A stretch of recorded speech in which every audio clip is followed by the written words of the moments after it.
Now, I look at the headlines now.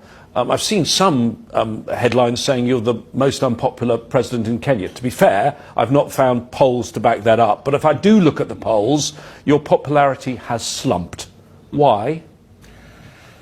It's the nature of politics. When you get into office, there is stuff to be done. You know, people's expectations are high. Many people expect things to happen immediately, but it takes time to fix up stuff. If you look at the 3 years I've been in office, I did make commitments to the people of Kenya, huge commitments, many pledges. And it is the basis upon which the expectations of the people of Kenya have been very high. Have I met those expectations? I can confidently tell you that on a scale of 1 to 10, I have done 8. And I've done 8, let me just give you a rundown of 3 or 4 or 5 issues. Number 1, I have fixed the economy. Kenya is now listed as the 6th largest economy in Africa because of the steps I have taken. And our stock exchange was the best, voted the best stock exchange in Africa. So we have fixed the economy. Number 2, we have fixed agriculture. Today, we have increased the production of maize by 50%, from 44 million bags every year to now close to 70 million bags last year. We have reformed the sugar sector. We are well on the way to being self-sufficient in sugar. Number 3, we have fixed the education system. The education system was in shambles.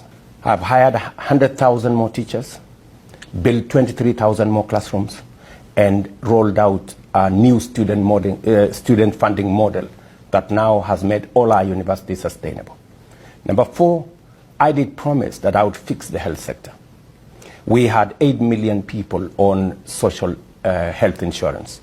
Today we have 27.2 million people. We have improved services in hospitals. We are getting more medicine to hospital. We are getting more workers to hospital. We are getting more equipment to hospitals. And finally, the big elephant of unemployment. You know, many young people voted for me because unemployment has never been fixed in Kenya. And for decades, the biggest problem we have is 5% of our population have no jobs. And as a result, we have millions of young people that get out of college, school, and universities that have no jobs. What have I done? 4 things.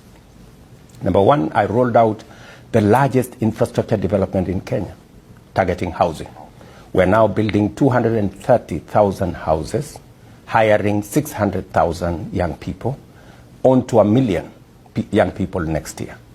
We've rolled out a program on digital jobs, expanding our fiber optic connectivity around the country, setting up ICT hubs, what we call Ajira centers, business process outsourcing. Today we are hiring 180,000 young people in our digital job ecosystem.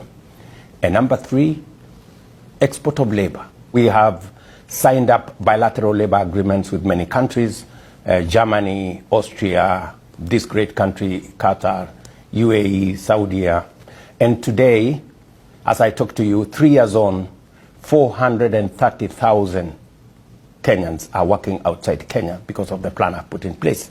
You have presented a very comprehensive picture of what you say are your achievements. You've talked a lot there about young people. Correct. But the young people don't all seem to share that rosy assessment of where things are. You mentioned protests about food prices in 2023. There were protests again, large protests in 2024 and again this summer in 2025. Those protests in June spread, met with a most violent crackdown.